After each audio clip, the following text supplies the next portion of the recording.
So why are we called Shiloh Society? Why did we choose that name? The primary thrust of our name is Jesus' lordship and dominion over all things. This is precisely what we are seeking to foreground when we name the Christian Study Center, serving Texas A&M, Shiloh Society.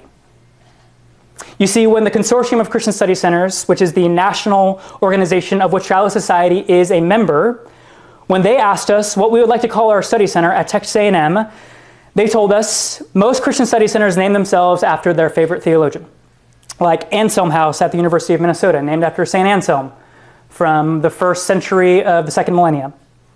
Chesterton House at Cornell University, named after G.K. Chesterton, famous Catholic theologian and writer. The Lewis House at University of Kentucky, I don't need to introduce that one. Or the Augustine Fellowship at the University of Georgetown after the Church of St. Augustine. When it came time to name ours, we said we will call it Shiloh Society. They liked that name, but they wondered why we didn't go the normal routes and name it after a beloved theologian. But that's just the thing. That is precisely what we did. Shiloh, as some of you know, is an Old Testament location. But it is also a person. And, well, as far as theologians go, we think you'll agree he's at least well-credentialed.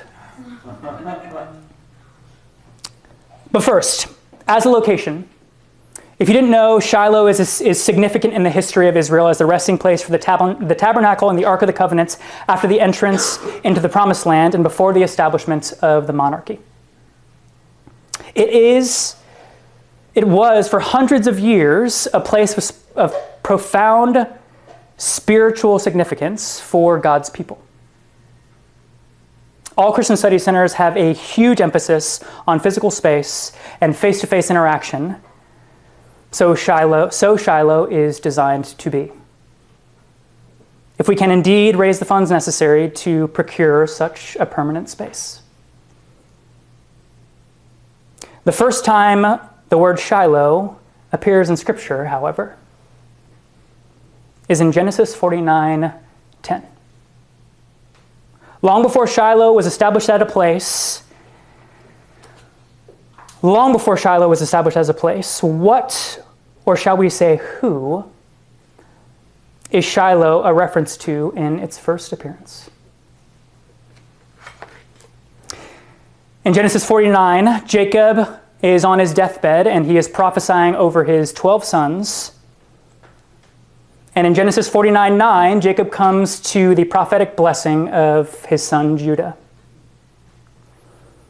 Jacob says, quotes, "Judah is a lion's cub. From the prey, my son, you have gone up. He stooped down, he crouched as a lion and as a lioness. Who dares rouse him?" Then comes our reference in what he says next in verse 10. Jacob says, quotes, "The scepter shall not depart from Judah, nor the ruler's staff from between his feet, until tribute comes to him, and to him shall be the obedience of the peoples."